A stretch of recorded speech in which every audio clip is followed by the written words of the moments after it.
कुबेर तीनों लोगों के धनी थे।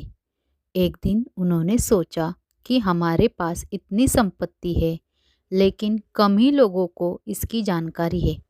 इसीलिए उन्होंने अपनी संपत्ति का प्रदर्शन करने के लिए एक भव्य भोजन का आयोजन करने की बात सोची। उसमें तीनों लोकों के सभी देवताओं को आमंत्रित किया गया। भगवान शिव इनके इष्ट देवता थे, इसीलिए उनका आशीर्वाद लेने वह कैलाश पहुँचे और कहा, प्रभु, आज मैं तीनों लोकों में सबसे धनवान हूँ। यह सब आपकी कृपा का फल है। अपने निवास पर एक भोज का आयोजन करने जा रहा हूँ। कृपया आप परिवार सहित भोज में पधारने की कृपा करें। भगवान शिव कुबेर के मन का अहंकार का तोड़ जान चुके थे। उन्होंने कहा कि वत्स, मैं तो बूढ़ा हो चला हूँ, कहीं बाहर नहीं आता हूँ। कुबेर गिड़गिड़ाने लगे।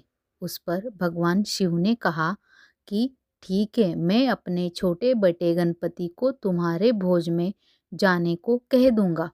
कुबेर संतुष्ट होकर लौट आए। निश्चित समय पर कुबेर ने भव्य भोज का आयोजन किया। तीनों लोकों के देवता पहुंच चुके थे। अंत में गणपति आए और आते ही कहा, मुझको बहुत तेज भूख लगी है, भोजन कहाँ है? कुबेर उन्हें ले गए भोजन के सजे कमरे में। सोने की थाली में भोजन परोसा गया। क्षण भर में ही परोसा गया सारा भोजन खत्म हो गया। दोबारा खाना परोसा गया, उसे भी खा गए। बार बार खाना परोसा जाता और क्षण भर में ही गणेश जी उसको चट कर जाते। थोड़ी ही देर में हजारों लोगों के लिए बना भोजन खत्म हो गया, लेकिन गणपति का पेट नहीं भरा। रसोई घर में पहुँचे और वहाँ का सारा कच्चा सामान भी खा गए, तभी भी गणपति की भूख नहीं मिटी। जब सब कुछ खत्म हो गया तो गणपति ने कुबेर जी से कहा कि मुझे और भूख लगी है, मुझे और खाना चाहिए।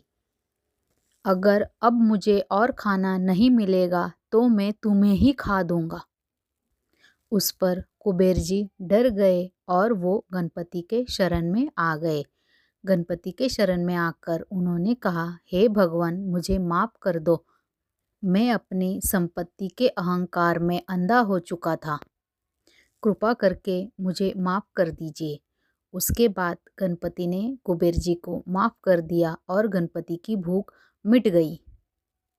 ऐसे ही हमारे मन में भी कुछ न कुछ अहंकार पला रहता है, पर no one is perfect and nothing is permanent.